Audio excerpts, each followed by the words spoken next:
Friends, कशा आहात सगळे? परत एकदा बोलू का? फ्रेंड्स, कशा आहात सगळे? मुळातच विषय दिलेला नाही आहे, फक्त मला टाइम दिलेला आहे 10 मिनिटाचा. आता मी मगाशी घड्याळातच बघत होतो, सगळ्यांनी जास्त घेतलाय म्हणजे मी 2-4 मिनिटं जास्त घेऊ शकतो. लोकरत्न, लोकशाहीर, साहित्यरत्न अण्णाभाऊ साठेंची जयंती साजरी करत असताना मराठवाडा शिवप्रेमी वकील शिवजयंती आयोजन समितीने तथा गुरु शिष्य जयंती महोत्सव संयोजन समितीने हा भरवलेला कार्यक्रम अगदी सुंदर आहे. मुळातच मी विद्रोही माणूस आहे आणि माझ्या काही शब्दांवरती बंधनं नसतात, कारण की तुम्ही सगळे मला बाहेर काढायला उपस्थित असतात. मगाशी कोणतरी म्हटलं नरड दाबलं, नरड दाबलं, नरड दाबलं तरी हा पाठीचा कणा कधीच वाकणार नाही, कारण की हे मराठ्याचं, मराठी मातीत मराठी रक्त वाहणारं पोरग आहे. शेतकऱ्याचं पोरग शेतीवरतीच बोलू शकतं असं काही नाही. इथल्या राजसत्तेला उलथून टाकण्याचं काम पण करू शकतं, हे तुम्ही मागच्या दिवसांमध्ये अनुभवलेलं आहे आणि हा महाराष्ट्र हेच आपल्याला शिकवतो. साहित्यरत्न अण्णाभाऊ साठेंवरती बोलत असताना 1.5 दिवसाच्या शाळेमध्ये 35 प्रकारचं साहित्य लिहून गोर गरीब जनतेच्या मनातला विद्रोह साहित्यामध्ये मांडून संयुक्त महाराष्ट्र चळवळीमध्ये एक मोलाचं सहकार्य आणि एक चमचमणारा तारा म्हणजे लोकशाहीर अण्णाभाऊ साठे. मुळातच तुमच्या तुमच्या नाही माझ्याच म्हणा, छत्रपती संभाजीनगर मध्ये सतत येणं जाणं असतं, पण त्या दिवशी हायकोर्टात येणं झालं ते म्हणजे माझ्या छोट्याशा केससाठी. छोटीशीच आहे.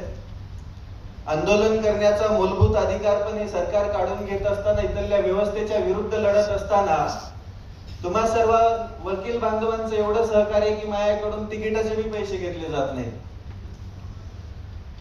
मग आल्यानंतर दत्ता सरांनी सांगितलं की असा असा कार्यक्रम आहे, तुम्हाला असा असं सत्कार ठेवलेला आहे. म्हटलं मी सत्कार घेतच नाही. म्हटलं घ्यावा लागतंय. म्हटलं का? तुमचा आवाज अजून गाजला पाहिजे म्हणून. म्हटलं ठीक आहे. मुळातच बोलत असताना, लोकांना जागृत करत असताना, शेतकऱ्यांचे प्रश्न मांडत असताना हा आमच्या हृदयामधला आक्रोश आहे. आक्रोश कशासाठी? इथल्या व्यवस्थेने आम्हाला फक्त छळलंय. आधी निसर्गाने छळलं, दुष्काळ पडला, पाऊस कधी जास्त पडला, कधी कमी पडला, कधी पडलाच नाही. पडला तर पडला, आम्ही मेहनत घेतली. मेहनत घेतल्यानंतर पीक आलं, त्या पिकाला भावच नाही भेटला म्हणून व्यवस्थेने विछळलं आणि या सगळ्यामध्ये शेतकऱ्याचं सँडविच झालं. आणि आता आमच्या जमिनी बी न ठेवण्याचा इथल्या सरकारचा घाट, इथल्या व्यवस्थेचा घाट आहे. मग बोलणार कोण? मी 2.5 वर्षापूर्वी इथल्या व्यवस्थेवरती बोलत असताना पहिल्या 6 महिन्यामध्ये एवढा त्रास झाला, कोणी जवळ म्हणजे विचारपूस करणारं पण कोणी नव्हतं.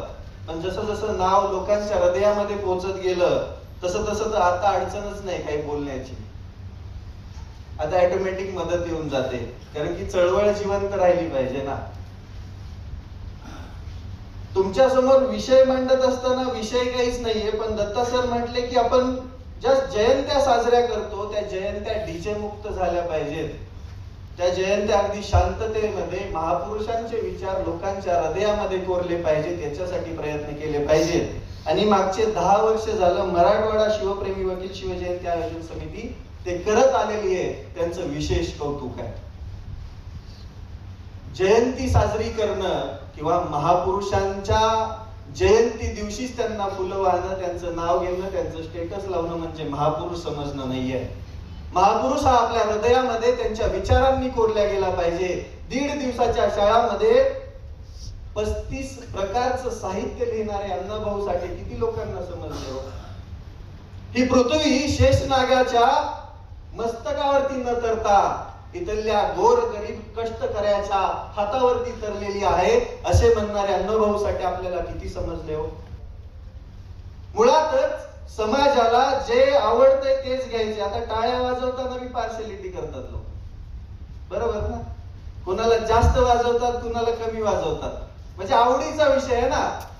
आवडीचं काय, जे आवडतं तेच आपण घेतो. मग महापुरुषांच्या बाबतीत बी तेच झालं. आणि मुळातच महापुरुष हे आपण जाती जातींमध्ये वाटून घेतलो, म्हणून सगळ्यात मोठं नुकसान या एकत्रित समाजाचं झालं आणि याच्यातच आपलं वाटोळं होत गेलं. विचार त्यांनी दिलेला संघर्ष आपण अनुभवायचा असतो, समाजासमोर आदर्श ठेवायचा असतो.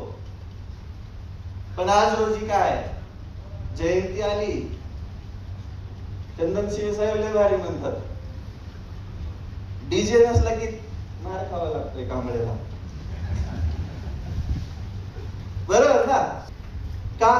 कारण की पायंडा पडत गेला. महापुरुषांच्या जयंती हा नाचा तुम्ही, काही अडचण नाहीये, पण तुम्ही 365 दिवसामधले 364 दिवस त्यांना वाचा तरी निदान, मग तुम्हाला अधिकार उरतो एक दिवस नाचण्याचा. पण तुम्ही एकच दिवस नाचता, बाकीच्या दिवसांमध्ये कोण महापुरुष? अरे महापुरुष म्हणजे कोण? या भारत देशाला घडवण्यामध्ये ज्यांचा सगळ्यात मोठा वाटा होता, या समाजाच्या उत्थानासाठी त्यांनी हाल अपेष्टा सहन केल्या, त्या महापुरुषांचा जागर आपल्या हृदयामध्ये रोज झाला पाहिजे, आपल्या मस्तकामध्ये त्यांचं साहित्य रोज घुसलं पाहिजे. त्यालाच तर खरी जयंती साजरा करणं म्हणतात. आम्ही तर तेच करतो. मुळातच माझं शिक्षण वेगळ्या ह्याच्यामध्ये झालं, मी काम करतोय तिसऱ्या ह्याच्यात, आता तर फार राजकारणावरतीच बोलायला लागलोय. हे कशामुळे शक्य झालं?